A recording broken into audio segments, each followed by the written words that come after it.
The gold wedding band caught the last rays of sunlight as Margaret Hayes turned it slowly between her trembling fingers.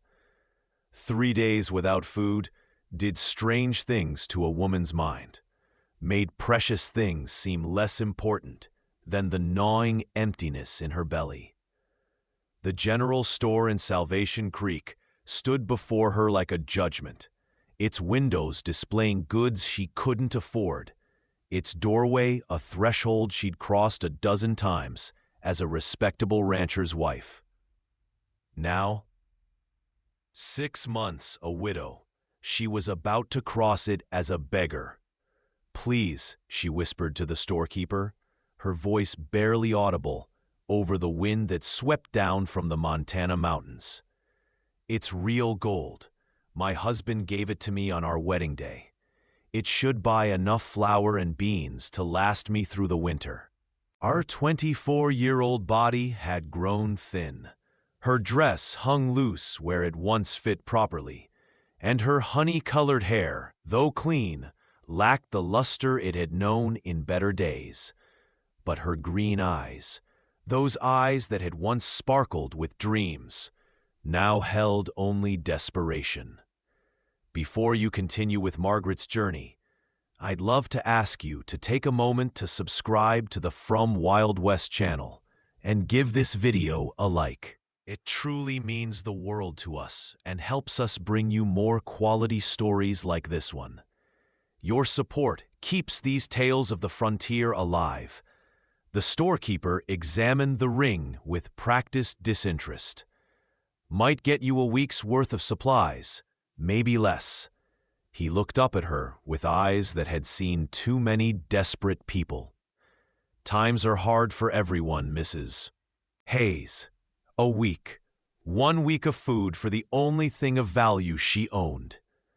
Margaret felt tears burn behind her eyes, but refused to let them fall. She'd promised herself, no more crying. James had been gone 6 months now, thrown from a horse and killed instantly, leaving her with nothing but debts and a small cabin on borrowed land. The bank had taken the livestock. The neighbors had taken the equipment. All she had left was this ring and her pride, and she was about to surrender both. "I'll take it," she said, her voice steadier than she felt. "No, you won't."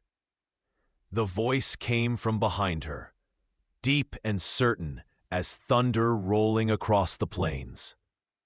Margaret turned to find a man standing in the doorway, his broad shoulders blocking out the fading daylight. He was tall, well over 6 feet, with dark hair that curled slightly at his collar and eyes the color of storm clouds. His face was weathered by sun and wind, a thin scar running along his left jaw, and he wore the clothes of a working rancher: leather vest over a worn cotton shirt, denim pants dusty from riding, boots that had seen 1,000 miles. Clayton Fortin. Everyone in Salvation Creek knew the name. He owned the largest ranch in 3 counties, ran 2,000 head of cattle, and had a reputation for being harder than the Montana winters and twice as unforgiving. He was also 32 years old and, according to local gossip, had sworn off women after his wife died in childbirth 5 years ago. "This ain't your concern, Fortin," the storekeeper said nervously. Clayton stepped into the store, his spurs chiming softly with each step. He stopped beside Margaret, close enough that she could smell leather and sage and something else, something clean and masculine that made her heart do a strange flutter she hadn't felt since James died. His eyes met hers for a brief moment, and she saw something unexpected there. Recognition. Not of her face, but of her situation. He'd seen desperation before. "Gold isn't what we need here," Clayton said, his gaze shifting from Margaret to the storekeeper. "What we need is fairness." He pulled a leather wallet from his vest pocket and extracted several bills. "Load up a month's worth of supplies for Mrs. Hayes. Good supplies: flour, beans, salt pork, coffee, sugar. And throw in some fabric. Good fabric. Mr. Thornton, I can't, Margaret began, but he held up a hand. Not charity, he said, his voice softening slightly as he looked at her. Employment. I need a housekeeper. My last one married a miner and moved to Virginia City.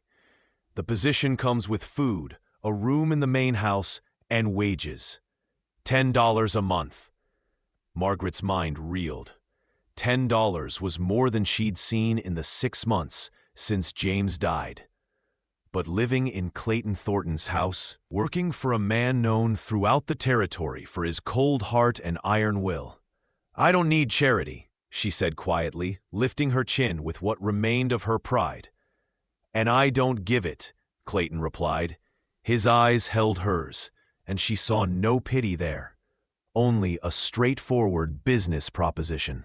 I need someone who can cook, clean, and manage a household. You need employment. Seems like a fair exchange to me. The storekeeper looked between them with barely concealed curiosity. This would be the talk of the town by nightfall. Margaret thought of the empty cabin awaiting her, the cold nights ahead, the slow starvation that had become her constant companion. She thought of her pride, her reputation, her dead husband who had promised to always take care of her. And she thought of survival, that most basic and primal of needs. When do I start? She asked. Now, Clayton said. Go pack whatever you need. I'll wait. An hour later, Margaret sat beside Clayton Thornton in his wagon as they headed north toward his ranch. The supplies he'd purchased filled the wagon bed, along with her few belongings, some clothes, her mother's Bible, and a tintype photograph of James. She kept the wedding ring in her pocket, unable to part with it despite everything. The land rolled out before them in endless waves of golden prairie grass, broken occasionally by stands of cottonwood and pine. The Big Belt Mountains rose in the distance, their peaks already white with early snow. It was beautiful country, harsh and unforgiving, but beautiful. You'll have your own room off the kitchen, Clayton said, breaking the silence that had stretched between them since leaving town. Breakfast is at 5, dinner at noon, supper at 6. I don't expect fancy cooking, just good, honest food. The house needs cleaning weekly, laundry every Monday. Sundays are your own. I understand, Margaret said, her hands folded in her lap. There are 3 ranch hands who eat in the bunkhouse. You won't be responsible for them. It's just me and whatever guests might come through. He paused, then added, I don't entertain much. They rode in silence for another mile before Margaret gathered the courage to ask, Why did you help me, Mr. Thornton? He didn't answer right away. His hands were steady on the reins, his profile stern against the setting sun. When he finally spoke, his voice carried a weight she hadn't heard before. 5 years ago, my wife died bringing our daughter into the world. The baby lived 3 days. He stared straight ahead, his jaw tight. After they were buried, I found myself standing in that same store, trying to figure out how to keep going. Old Tom Morrison, he's passed now, he gave me a job, told me work was the best medicine for grief. He was right. Margaret felt her throat tighten. She'd heard rumors about Clayton's tragedy, but never the details. I'm sorry for your loss. And I'm sorry for yours, he said. Then, with a glance in her direction, but we're not dead, Mrs. Hayes, and as long as we're breathing, we owe it to those we loved to keep living. Something in his words resonated deep within her chest, a truth she'd been avoiding for 6 months. She'd been so focused on surviving that she'd forgotten about living. As the sun sank below the horizon, painting the sky in shades of crimson and gold, they topped a rise, and Margaret saw the Thornton Ranch spread out below. The main house was large and well-built, 2 stories of solid timber with a wide porch wrapping around 3 sides.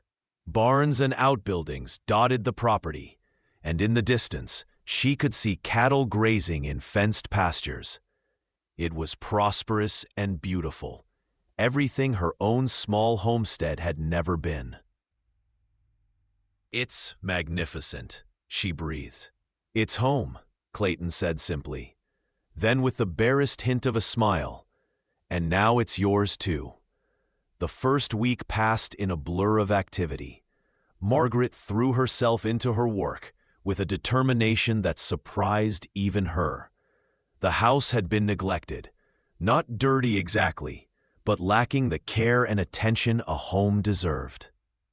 She scrubbed floors until they gleamed, washed windows until they sparkled, and organized the kitchen with an efficiency that came from years of managing her own household.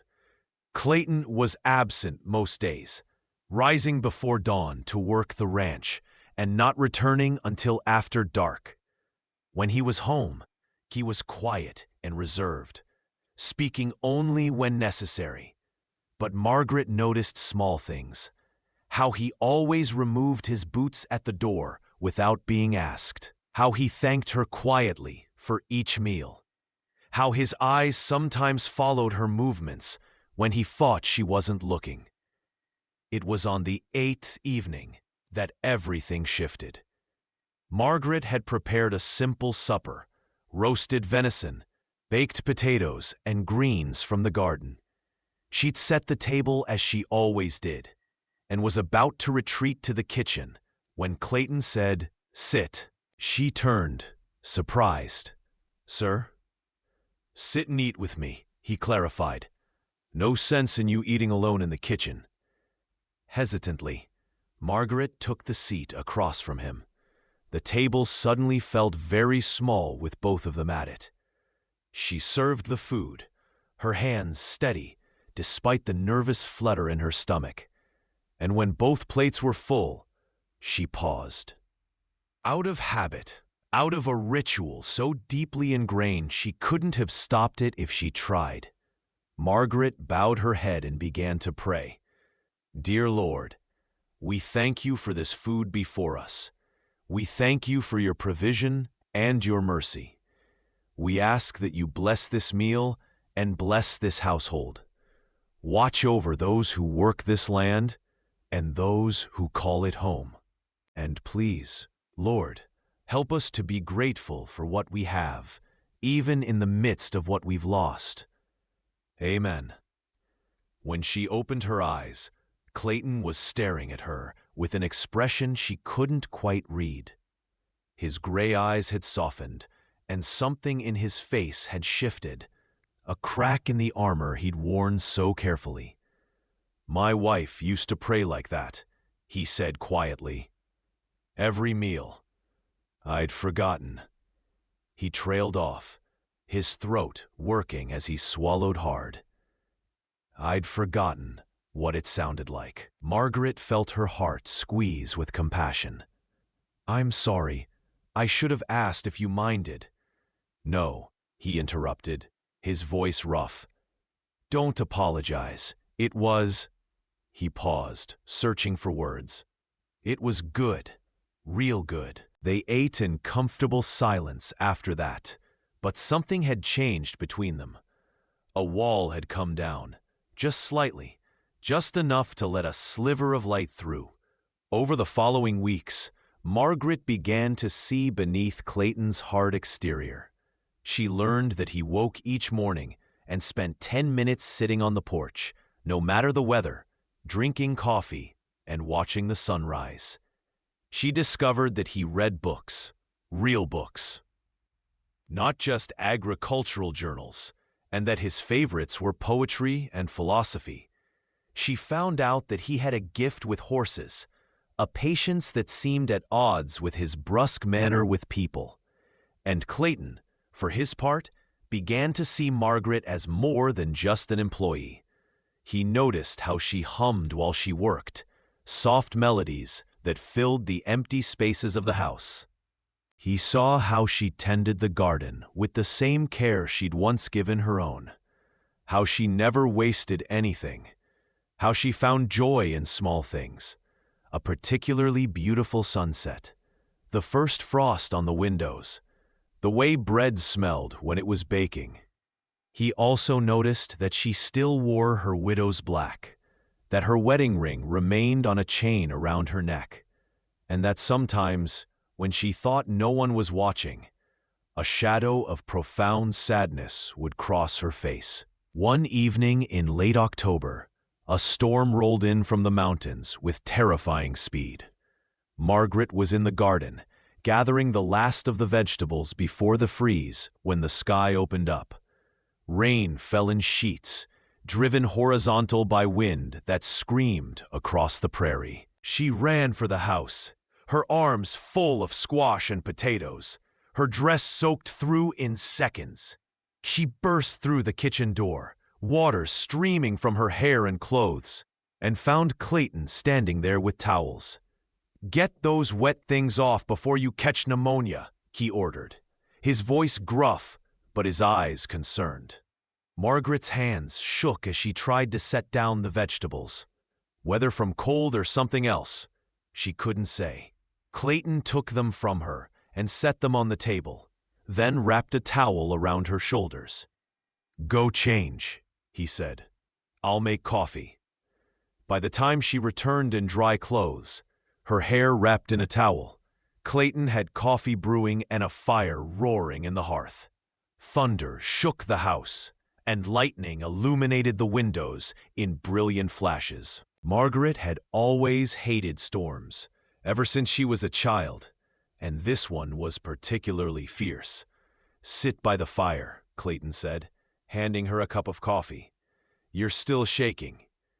She was, but not entirely from the cold. There was something about the intimacy of this moment, alone in the house with Clayton, the storm raging outside, both of them in their most casual clothes, that made her acutely aware of him in a way she hadn't allowed herself to be before. Clayton sat in the chair opposite hers, his own coffee cup cradled in his large hands. The firelight played across his features, softening the hard lines, making him look younger and somehow more vulnerable. "James died in a storm like this," Margaret found herself saying, the words coming unbidden. "He was bringing the horses in from the upper pasture. One spooked threw him. By the time I found him," she swallowed hard, "he was already gone." Clayton leaned forward, his elbows on his knees. "I'm sorry. That must have been terrible." "The worst part wasn't finding him," Margaret continued, her voice barely audible over the storm. "It was the months after. The loneliness, the silence. I'd never realized how much noise two people make together until there was only one." "I know," Clayton said simply, and she knew he did. They shared this grief, this understanding of what it meant to lose someone and continue living anyway. Lightning flashed, followed immediately by a crack of thunder so loud it seemed to split the sky. Margaret flinched, and without thinking, Clayton reached across and took her hand. His touch was warm and solid and real. Margaret looked down at their joined hands, his so much larger than hers, calloused from work, strong, and felt something shift in her chest. It wasn't betrayal of James's memory, as she'd feared. It was something else, something new and terrifying and hopeful all at once. "You're safe here," Clayton said, his voice low and certain. "I promise you that." Margaret looked up and met his eyes. In the firelight, they weren't cold at all. They were warm. Margaret woke early, as always, but found herself lingering in bed, her fingers tracing the place on her hand where Clayton had held her. She felt guilty and excited and confused all at once. When she finally emerged from her room, she found Clayton already in the kitchen, making coffee. "Morning," he said, not quite meeting her eyes. "Thought I'd get a head start." "You don't need to do that," Margaret said, tying on her apron. "Cooking is my job." "I know," Clayton replied. "But I figured after last night," she trailed off, finally looking at her. "Are you all right?" Margaret considered lying, maintaining the professional distance they'd carefully constructed. But something in his eyes, some vulnerability she'd glimpsed in the firelight, made her choose honesty instead. "I don't know," she admitted. "I feel like I'm betraying James by—" She gestured helplessly between them. "By whatever this is." Clayton set down his coffee cup and turned to face her fully. "Mrs. Hayes, Margaret, your husband is dead. That's a hard truth, but it's the truth nonetheless. And he's not coming back.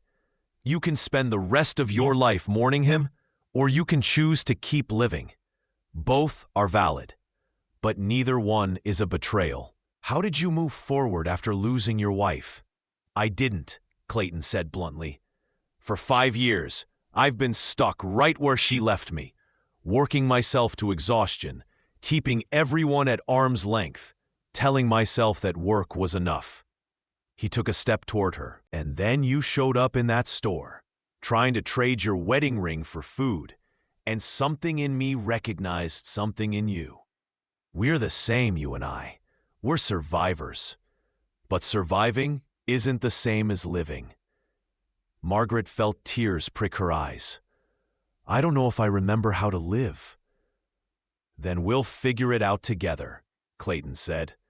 He reached out and gently brushed a tear from her cheek with his thumb. "If you want to.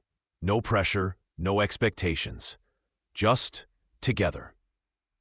That single word, together, resonated through Margaret like a bell. Together. Not alone. Not isolated in grief. Together. "Together," she echoed, her voice barely a whisper. Clayton's hand lingered on her cheek for a moment longer. Then he stepped back, putting proper distance between them once again. But something had changed, and they both knew it. The following weeks brought a new rhythm to their relationship. They still maintained the proprieties, Margaret in her room, Clayton in his, but the walls between them grew more porous.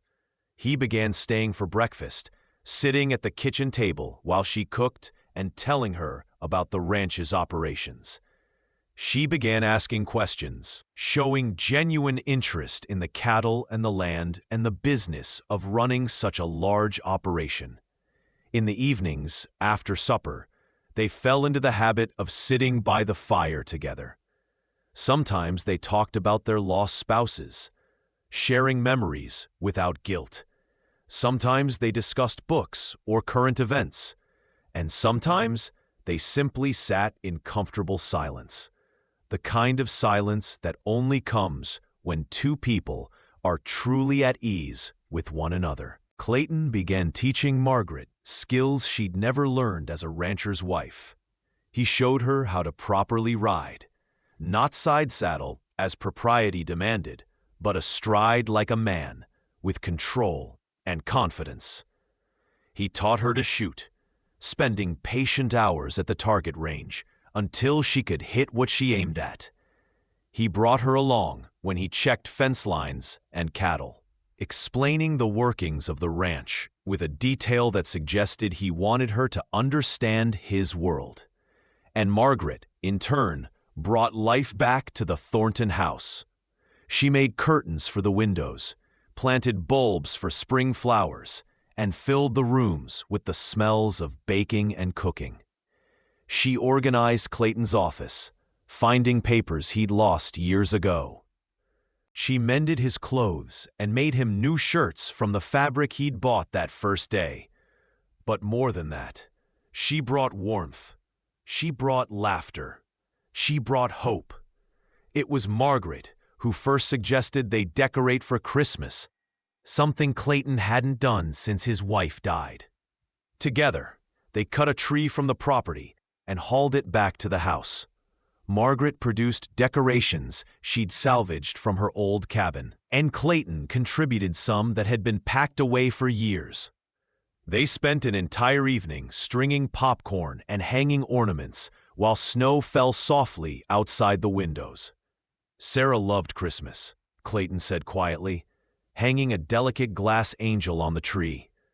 She'd start planning in October and wouldn't stop until New Year's. The house was always full of people and food and noise. "James and I never had much," Margaret replied, adjusting the placement of a wooden star. "But he always managed to get me something special. One year, it was a book of poetry. Another year, a set of hair combs." She touched the combs in her hair, silver with small pearls, and smiled sadly. "These ones." Clayton looked at her, really looked at her, and saw not just the widow he'd hired, but the woman she was, strong and kind and beautiful in ways that had nothing to do with physical appearance. "You should keep them," he said. "They're beautiful on you." Margaret felt heat rise to her cheeks. "Thank you." They finished the tree in companionable silence, and when it was done, Clayton lit the candles, carefully placed on the branches.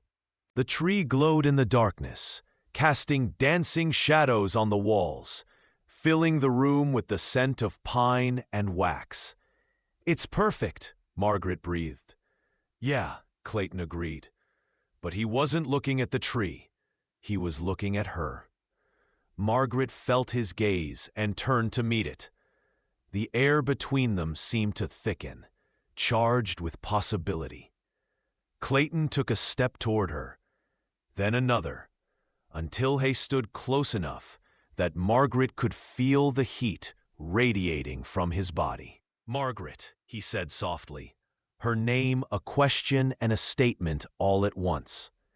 "Yes," she whispered, though she wasn't sure what she was agreeing to. Clayton raised his hand slowly, giving her plenty of time to step away if she chose. But Margaret didn't move. His palm cupped her cheek, warm and calloused and gentle, and she found herself leaning into the touch like a flower turning toward the sun. "Tell me if this isn't what you want," Clayton said, his voice rough with emotion. "Tell me, and I'll stop.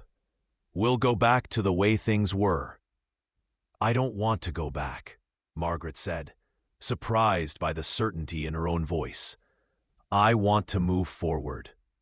Clayton's other hand came up to frame her face, his thumbs brushing along her cheekbones with heartbreaking tenderness. "I swore I'd never feel this way about anyone again," he admitted. "Swore I'd keep my heart locked up tight where it couldn't be hurt. And then you walked into my life with your pride and your strength and your prayers before dinner, and everything I thought I knew about myself just crumbled." "I'm scared," Margaret confessed. "Scared of betraying James's memory, scared of getting hurt again, scared of what people will say." "I know," Clayton said. "I'm scared too, but I'm more scared of letting you go, more scared of going back to the way I was before, just existing, just surviving. You make me want to live again, Margaret, really live." Margaret felt tears streaming down her face, but for once they weren't tears of grief. They were something else, something that felt dangerously close to joy. "Kiss me," she whispered. "Please." Clayton lowered his head slowly, giving her every opportunity to change her mind. But Margaret didn't want to change her mind. She wanted this, wanted him, with an intensity that both frightened and exhilarated her. When their lips met, it was gentle and sweet, and filled with all the longing that had been building between them for months. Clayton's arms wrapped around her, pulling her close, and Margaret melted into his embrace. She could feel his heart pounding against her chest, could hear the catch in his breathing, could taste the coffee they'd shared earlier. When they finally pulled apart, both breathing hard. Clayton rested his forehead against hers. "I'm falling in love with you," he said simply. "I think I have been since that day in the store." "I'm falling in love with you too," Margaret replied, "and it terrifies me." "Then we'll be terrified together," Clayton said with a small smile. "That's better than being terrified alone." The winter months passed in a blur of happiness that Margaret had thought lost to her forever. She and Clayton were careful to maintain appearances when others were around. She was still officially his housekeeper after all, but in private, they were courting in the truest sense of the word. Clayton brought her small gifts, a book he thought she'd like, wildflowers preserved in glycerin, a music box that played a gentle waltz. Margaret darned his socks with extra care, cooked his favorite meals, and left notes in his lunch pail. Small encouragements and observations that never failed to make him smile. They took long rides across the ranch, Clayton showing her every corner of his property and asking her opinions on improvements and changes. Margaret came to understand that he wasn't just sharing his land with her. He was sharing his life, his dreams, his future. But their happiness was not destined to remain undisturbed. In late February, as the first hints of spring began to show themselves, a man rode up to the Thornton Ranch. He was lean and hard-looking, with cold blue eyes and a cruel mouth, dressed in expensive clothes that seemed out of place on the frontier. Margaret was hanging laundry when she saw him, and her face went white as paper. "Margaret?" Clayton called from the barn, sensing her distress. "What's wrong?" But before she could answer, the stranger spoke. "Well, well, if it isn't my runaway fiancé." Margaret felt her blood turn to ice. Victor Drummond. The man her father had promised her to before she met James. The man she'd fled back east to escape. Clayton moved to stand beside Margaret, his body language protective. "I think you've got the wrong person, mister." "No mistake," Victor said, his smile not reaching his eyes. "Margaret Hayes, formerly Margaret Winters, was promised to me by her father 6 years ago. When she ran off and married that pauper Hayes instead, I was disappointed. But now that Hayes is conveniently dead, I've come to collect what's rightfully mine." "I'm not yours," Margaret said, finding her voice though it shook. "I was never yours. My father had no right to promise me to you." "Your father owed me money," Victor replied. "A lot of money. You were payment for his debts, and that debt still stands." Clayton's jaw clenched. "That's not how it works out here, Drummond. Women aren't property to be bought and sold." "Maybe not out here in this godless wilderness," Victor said, his voice dripping with contempt. "But back in Philadelphia, contracts are binding, and I have a contract, signed by Margaret's father, promising her hand in marriage." "My father's dead," Margaret said, her voice stronger now. "Whatever debt he owed you died with him." "Actually, it didn't," Victor replied, producing a paper from his jacket. "According to Pennsylvania law, family debts can be transferred to surviving relatives. And you, my dear, are the only surviving Winters." Clayton's hand moved to the gun at his hip. "She's not going anywhere with you." Victor's smile widened, revealing teeth like a predator. "I was hoping you'd say that. You see, I didn't come alone." He gestured, and 4 men emerged from various positions around the ranch, positions that gave them clear lines of fire on both Clayton and Margaret. "Now," Victor continued, "Margaret is going to pack her things and come with me peacefully. And you, Mr. Thornton, are going to let her go.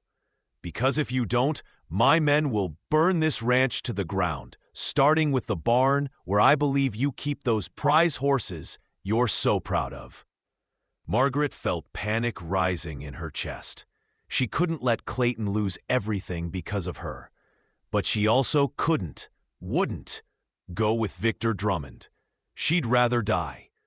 There's another option, Clayton said, his voice steady despite the tension radiating from his body. Margaret could marry me.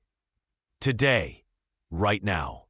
That would make her Margaret Thornton, not Margaret Winters. Your contract would be void. Victor's expression darkened. You think you can outmaneuver me, cowboy? I own half the judges in Montana Territory. Any marriage performed here would be declared invalid within a week. Not if the marriage is consummated, Clayton shot back. Consummated marriages are considered binding in every state, including Pennsylvania. You know that as well as I do. Margaret's heart was pounding so hard she thought it might burst from her chest. Clayton was offering her a way out, offering her his name, his protection, his life. But it also meant rushing into a marriage they hadn't fully discussed, making a permanent commitment under the worst possible circumstances. Margaret, Clayton said, turning to face her fully. His gray eyes held hers with an intensity that took her breath away. I know this isn't how either of us imagined this happening, but I meant what I said at Christmas. I love you. I want to spend the rest of my life with you. Say yes and I'll protect you from this man, and anyone else who tries to hurt you. Say yes and we'll face whatever comes together. Margaret looked at this man who had saved her life in more ways than one. This man who had taught her to live again, to hope again, to love again, and she knew with absolute certainty what her answer would be. Yes, she said firmly. I'll marry you, Clayton Thornton, today, right now, and for the rest of my life. Victor's face twisted with rage. You think a frontier marriage will stop me? You'll leave, Clayton interrupted, his voice hard as granite. And you'll do it now, because I've got 3 ranch hands in that barn with rifles trained on your men, and my foreman just rode for town to fetch the sheriff. You've got about 10 minutes to clear out of here before you're arrested for threatening behavior and attempted extortion. Victor's eyes darted to the barn, where indeed 3 rifle barrels were now visible, then back to Clayton. His face was mottled with fury, but he was smart enough to recognize when he'd lost. This isn't over, he snarled. I'll be back with proper legal documents. You'll do nothing, Clayton said flatly, because if you set foot on my property again, I'll shoot you for trespassing. And out here, that's perfectly legal. For a long moment, Victor stared at them both, his hatred palpable. Then he wheeled his horse around and spurred it into a gallop, his men following quickly behind. As soon as they were out of sight, Margaret's legs gave out. Clayton caught her, holding her tight against his chest as she shook with reaction. It's all right, he murmured into her hair. You're safe. I've got you. Nobody's going to take you away from here. I promise you that. Margaret clung to him, her face buried in his shirt, breathing in the familiar scent of him, leather and sage and home. Did you mean it? She asked, her voice muffled. About marrying me? Every word, Clayton said, pulling back just enough to look into her eyes. I've been carrying my grandmother's ring in my pocket for the last month, waiting for the right moment to ask. This might not be the romantic proposal you deserved, but the sentiment is real. I love you, Margaret. Will you marry me? Margaret felt tears streaming down her face, but this time they were definitely tears of joy. Yes, she said, laughing through her tears. Yes, I marry you. Clayton's face broke into the widest smile she'd ever seen on him, a smile that transformed his stern features into something beautiful. He swept her up in his arms and spun her around, both of them laughing like children. Let's go find a preacher, he said, setting her back on her feet. The sooner you're legally Margaret Thornton, the better I'll feel." They rode into Salvation Creek together, causing quite a stir when they announced their intention to marry immediately. The local preacher was summoned, and within 2 hours, Margaret stood beside Clayton in the small church, wearing her best dress and holding a bouquet of early wildflowers one of the ranch hands had hurriedly gathered. The ceremony was simple and short, witnessed by a handful of townspeople who'd heard the news and come to watch. But when the preacher said, "You may kiss your bride," and Clayton pulled Margaret into his arms for a kiss that was somehow both gentle and passionate, Margaret felt the last piece of her broken heart click back into place. She was no longer Margaret Hayes, the desperate widow. She was Margaret Thornton, beloved wife of a good man, partner in a life she was only beginning to imagine. That night, as they returned to the ranch as husband and wife, Clayton carried Margaret over the threshold with a tenderness that made her heart ache. "I know this happened fast," he said, setting her down in the bedroom that was now theirs to share. "And I know you might need time before we make this marriage real in every sense. I can sleep in the guest room if—" "No," Margaret interrupted, placing her fingers against his lips. "I don't need time. I need you, all of you, tonight." Clayton's eyes darkened with desire, but also with concern. "I don't want to rush you. I don't want you to feel pressured because of what happened with Drummond." "Clayton," Margaret said, taking his face in her hands, "I'm choosing this. I'm choosing you. Not because I'm afraid or desperate, but because I love you. Because I want to be your wife in every way that matters. So please," she said, her voice dropping to a whisper, "make love to me." Clayton's control, carefully maintained for so many months, finally shattered. He kissed her with a hunger that left her breathless, his hands tangling in her hair as he pulled her close. Margaret responded with equal fervor, her fingers working at the buttons of his shirt, desperate to feel his skin against hers. "Go slow," she gasped as his lips moved to her neck. "It's been so long, and it hurts a little to want someone this much." Clayton stilled immediately, pulling back to look at her with eyes full of concern and love. "I'll die before I hurt you," he said fiercely. "We'll take this as slow as you need. We have the rest of our lives." "Together," Margaret whispered, echoing that word that had become their promise to each other. "Together," Clayton agreed. And there, in the bedroom that had been silent and cold for 5 years, they came together with a passion tempered by tenderness, creating something new from the ashes of their grief.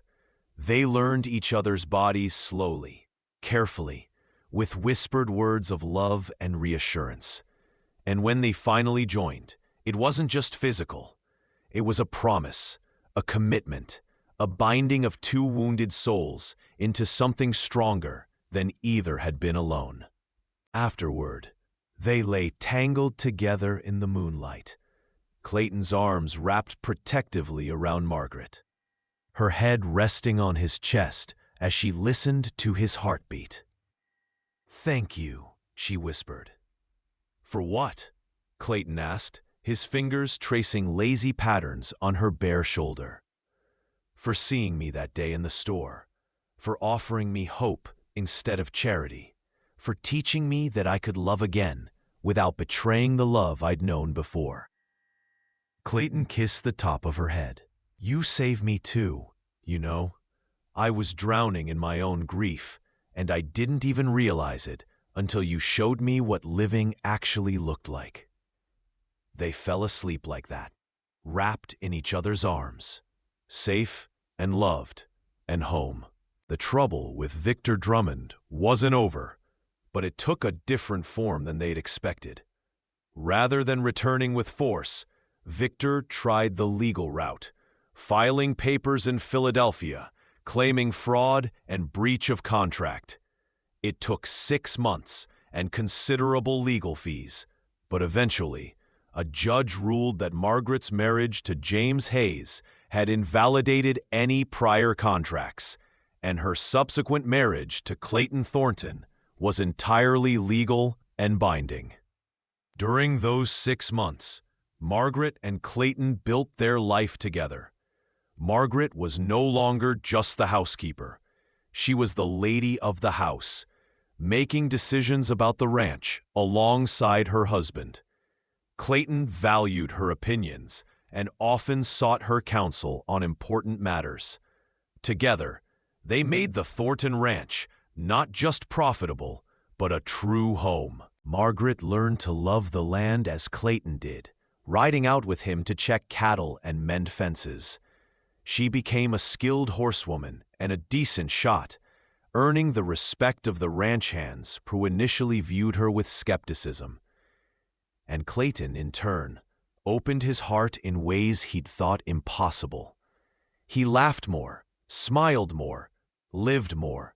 The cold, hard man who'd become a legend in Montana Territory thawed under Margaret's gentle influence, revealing the warm and caring man beneath. Spring turned to summer, and summer to fall. As the first snow of their second winter together began to fall, Margaret sat by the fire in the parlor, her hand resting on her slightly rounded belly. She'd discovered her pregnancy just a week before and was waiting for the right moment to tell Clayton. She heard his boots on the porch, the familiar sound of him stomping off snow before entering. The door opened, bringing with it a blast of cold air, and her husband, his cheeks reddened by the wind, his eyes bright. "Smells good," he said, removing his coat and hat. "What are we having for supper?" "Your favorite," Margaret replied with a smile. "Roast chicken and potatoes." Clayton crossed to her and bent to kiss her forehead, then her lips. "What would I do without you?" he murmured. "You'll never have to find out," Margaret said. Then, taking a breath, "Clayton, I have something to tell you." He must have heard something in her voice, because his expression shifted to concern. "What's wrong?" "Nothing's wrong," Margaret assured him. "Everything is wonderfully, perfectly right." She took his hand and placed it on her belly. "We're going to have a baby." Clayton's face went through several emotions in rapid succession: shock, fear, joy, and finally, overwhelming love. His eyes filled with tears, and he dropped to his knees beside her chair, his arms wrapping around her waist, his face buried against her stomach. "A baby," he said, his voice choked with emotion. "Margaret, are you scared?" "A little," she admitted, running her fingers through his hair. "But mostly I'm excited. We're going to be parents, Clayton. Together." Clayton looked up at her, tears streaming freely down his face now. "I lost Sarah and our daughter. I don't think I could survive losing you." Margaret cupped his face in her hands, forcing him to meet her eyes. "You're not going to lose me. I'm strong, and I have the best doctors in the territory. But more than that, I have you, and together, there's nothing we can't face." "Together," Clayton repeated, his voice steadier now. He rose and pulled her into his arms, holding her with a gentleness that belied his strength. "God, I love you so much it scares me sometimes." "I love you too," Margaret whispered against his chest. "More than I ever thought possible." They stood like that, for a long moment, wrapped in each other's arms, while outside the snow fell softly, and inside the fire crackled warmly. Two broken people who'd found each other in the most unlikely of circumstances, who'd built something beautiful from the ashes of their grief. That evening, as they sat down to supper, Margaret bowed her head to pray as she always did. But this time, Clayton's hand found hers under the table, squeezing gently as she spoke. "Dear Lord, we thank you for this food and for the blessings you've bestowed upon us. Thank you for bringing us together, for healing our wounded hearts, for giving us a second chance at love and life.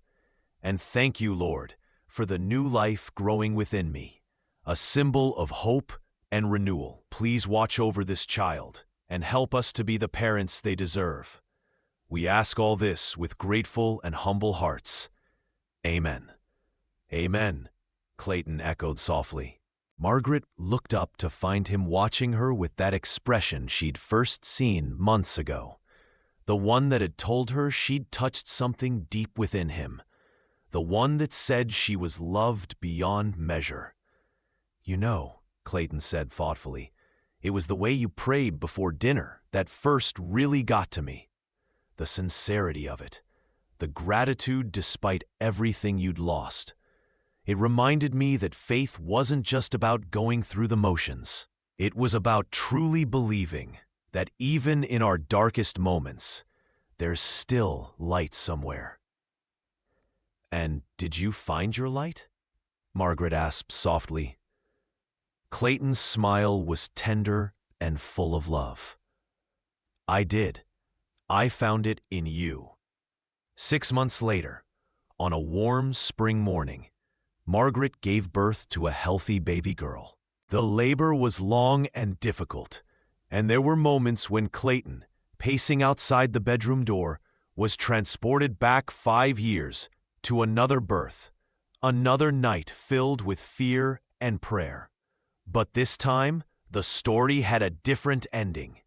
This time, when the midwife opened the door, she was smiling. "You have a daughter, Mr. Thornton, and your wife is asking for you." Clayton burst into the room to find Margaret propped up against the pillows, exhausted but radiant, holding a tiny bundle wrapped in a white blanket.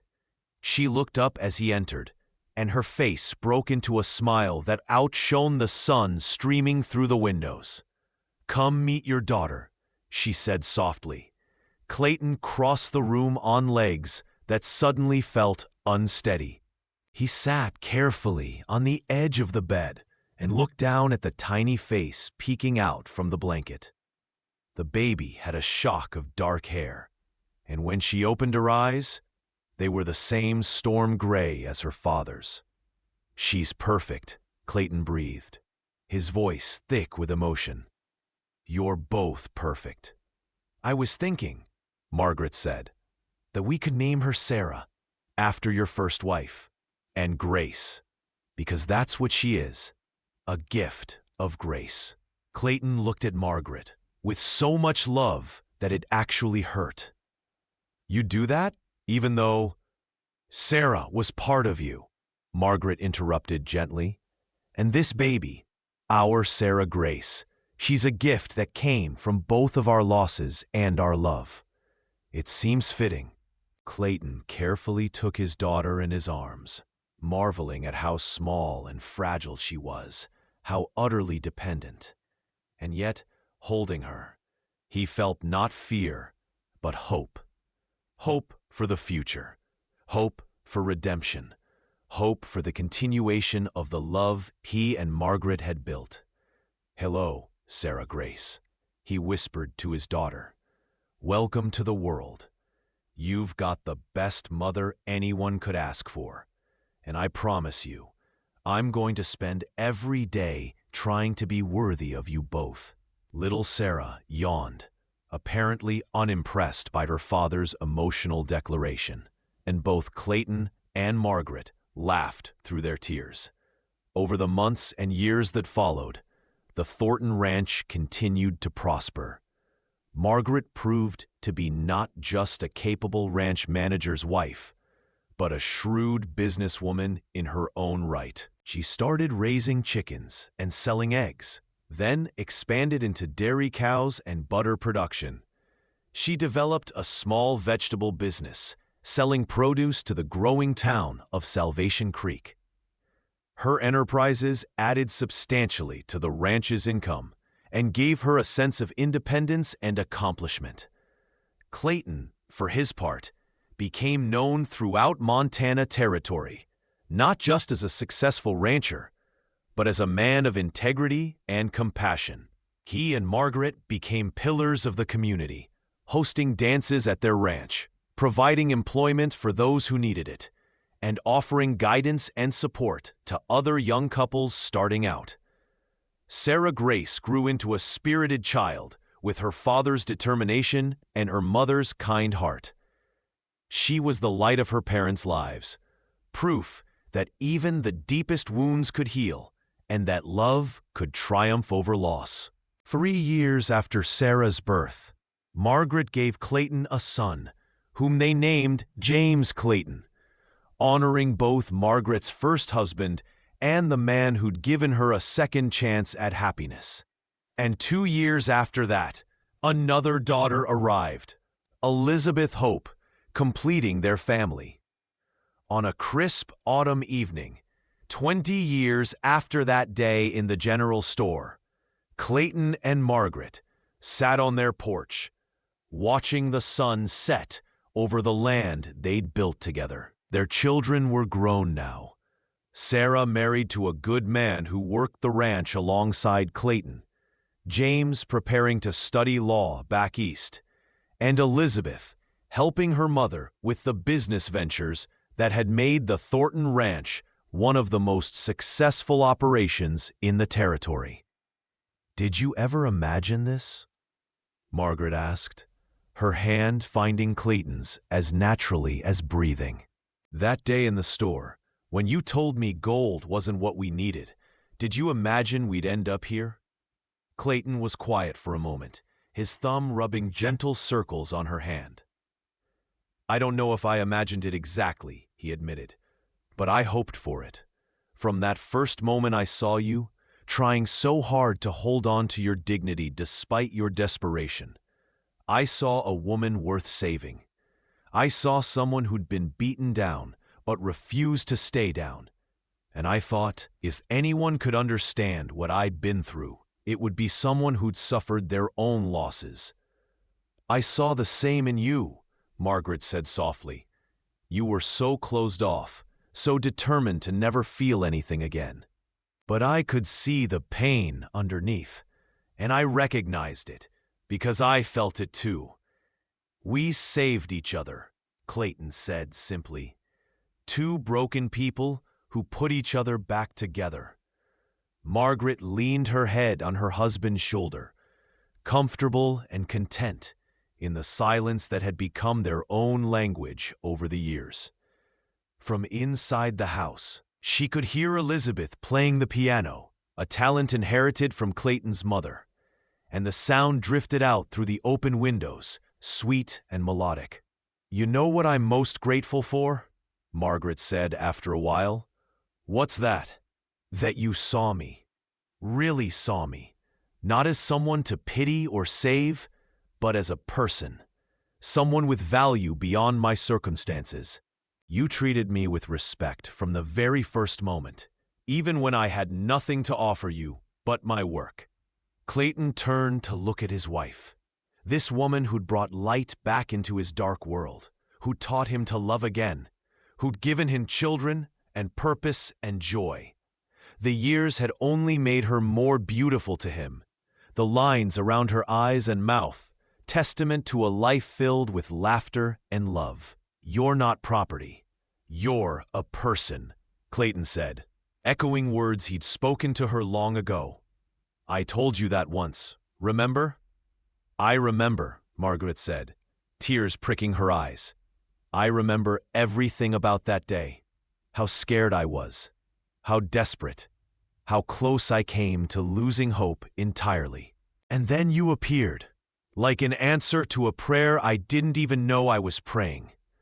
"I was praying too," Clayton admitted. "Every day since Sarah and the baby died, I prayed for a reason to keep going. I prayed for purpose, for peace, for a way to honor their memory without being destroyed by grief. And God sent me you." They sat in comfortable silence as the sun painted the sky in brilliant shades of orange and pink, the same colors that had filled the sky that first evening they'd ridden to the ranch together. Two strangers, beginning a journey neither could have anticipated. "Do you ever regret it?" Margaret asked quietly. "Marrying me so quickly, taking on my problems?" Clayton pulled her closer, pressing a kiss to her temple. "Never. Not for one single moment. You were the best decision I ever made, Margaret Thornton. The very best. Even better than buying that prize bull you're so proud of?" Margaret teased. "Even better than the bull," Clayton confirmed with a laugh. Then more seriously, "You know what I realized the other day?" "What's that?" "It was the way you prayed before dinner that really captured my heart. That first evening, when you bowed your head and thanked God with such genuine gratitude, despite having every reason to be bitter and angry. That's when I knew you were special. That's when I started falling in love with you." Margaret felt her heart swell with emotion. After all these years, Clayton could still make her feel cherished and valued with just a few words. "I still pray the same way," she said softly. "Grateful for what we have, even when things are hard. Because hard times pass, but the love we've built, that's eternal." "Together," Clayton said. That word that had become their touchstone, their promise, their truth. "Together," Margaret echoed. As darkness fell over the Montana landscape, the Thornton family gathered for supper. 3 generations now sat around the table, Clayton and Margaret, their children and their children's spouses, and 2 grandchildren who'd arrived in the past few years. It was a full house, noisy and warm and alive. Before the meal began, everyone fell silent as Margaret bowed her head. It was a tradition now, something the entire family participated in. This moment of gratitude before sharing a meal. "Dear Lord," Margaret began, her voice steady and strong, "we thank you for this food, for this family, and for the countless blessings you've bestowed upon us. We thank you for bringing us together, for sustaining us through hard times, and for filling our lives with love and purpose. Help us never to take these gifts for granted, and guide us to use our blessings to help others as we've been helped. Amen." "Amen," echoed around the table. As the food was passed and conversation flowed, Clayton caught Margaret's eye across the table and smiled. That special smile reserved only for her, full of love and understanding and shared history. Margaret smiled back, her heart full to bursting with gratitude for the life they'd built together. She thought back to that desperate woman who'd walked into the general store 20 years ago, ready to trade her last precious possession for survival. That woman could never have imagined this abundance, this joy, this overflowing cup of blessings. But that woman had been brave enough to accept help when it was offered, brave enough to trust a stranger with storm-gray eyes and a wounded heart, brave enough to love again despite the risk of loss. And in return, she'd found not just survival, but a life worth living. Not just a home, but a family. Not just an employer, but a partner, lover, and best friend who'd walked beside her through every trial and triumph. As the evening wore on, and eventually the family dispersed, children to bed, adult children to their own homes, Clayton and Margaret found themselves alone again on their porch, watching the stars emerge in the vast Montana sky. 20 years, Margaret mused. It feels like a lifetime and like yesterday all at once. "I know what you mean," Clayton replied. "Sometimes I still see that scared woman in the general store, and I wonder how we got from there to here." "One day at a time," Margaret said. one choice at a time, one act of kindness leading to another. Starting with me telling you that gold isn't what we need here, Clayton recalled. You said I was what was needed, Margaret corrected gently. That's what made all the difference. You saw me as a person, not a problem to be solved. Clayton pulled his wife into his arms, holding her close as they'd held each other thousands of times over the years. You were exactly what I needed, he murmured into her hair. You are exactly what I need. Today, tomorrow, and for all the days we have left. Margaret tightened her arms around her husband, breathing in the familiar scent of him, feeling the steady beat of his heart beneath her cheek. Together, she whispered. Together, Clayton confirmed. And there, under the vast Montana sky, two people who'd found each other in the depths of despair celebrated the life they'd built from ashes. A life filled with love, purpose, family, and the kind of deep, abiding happiness that only comes from choosing to live fully, to love completely, and to face every challenge hand in hand. The rich rancher had hired a poor widow and fell for the way she prayed before dinner. But more than that, he'd fallen for her strength, her dignity, her capacity for joy despite suffering, and her unwavering faith that even in the darkest times, there was always light to be found. And she, in turn, had fallen for his hidden gentleness, his protective nature, his quiet strength, and his willingness to love again, despite the terrible pain of loss. They were two broken people who'd become whole together, two wounded souls who'd healed each other, two survivors who'd learned that surviving wasn't enough, that real life, real happiness required the courage to open your heart again, to trust again, to love again. It was a love story forged in hardship and tempered by time, a romance that had weathered storms, both literal and metaphorical, a partnership built on mutual respect, shared values, and the deep understanding that only comes from walking through fire together and emerging stronger on the other side.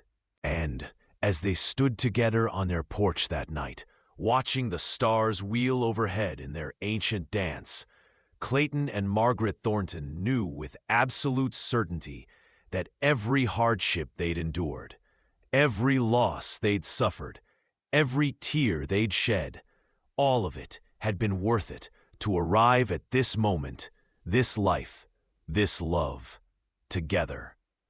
Thank you so much for listening to this story. I'd love to know where you're enjoying this tale from. Are you listening at home? During your commute? Or perhaps while working? Please subscribe to the From Wild West channel and share your thoughts in the comments below. What did you think of Clayton and Margaret's journey? Your feedback means the world to us.